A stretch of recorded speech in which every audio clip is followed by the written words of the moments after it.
ওঙ্কার বাংলা ডিজিটালে আজকের আবহাওয়ার খবর নিয়ে আমি সহেলি।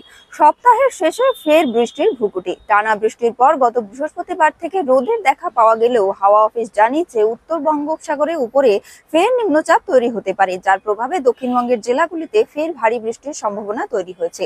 টানা বৃষ্টির ধাক্কা কাটিয়ে উঠতে না উঠতেই ফের দুর্যোগের চোখ রাঙানি। আবহাওয়া দপ্তর সূত্রের খবর, শনিবার থেকে দক্ষিণবঙ্গের একাধিক জেলায় ফের ঝড় বৃষ্টির সম্ভাবনা রয়েছে। একই সঙ্গে উত্তরবঙ্গেও রয়েছে ঝড় বৃষ্টির পূর্বাভাস।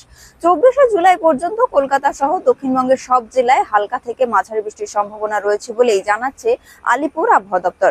23 ও 24শে জুলাই দক্ষিণবঙ্গের বিভিন্ন জেলায় ভারী বৃষ্টি হতে পারে। অন্যদিকে উত্তরবঙ্গে ভারী থেকে অতি ভারী বৃষ্টির সম্ভাবনা রয়েছে জেলাগুলিতে। ভারী বৃষ্টিপাত চলবে আগামী সোমবার পর্যন্ত। হাওয়া অফিসের পূর্বাভাস অনুযায়ী বৃষ্টির হাত থেকে সহজে মিলবে না রেহাই। আগামী 7 দিন উত্তর থেকে দক্ষিণবঙ্গের জেলায় জেলায় হালকা থেকে মাঝারি বৃষ্টির পূর্বাভাস জানানো হয়েছে, যার জেরে সপ্তাহান্তে তো বটেই, আগামী সপ্তাহেও থাকবে ভারী বৃষ্টির সম্ভাবনা। এরকমই আরো আপডেটের জন্য নজর রাখুন ওঙ্কার বাংলা ডিজিটালে।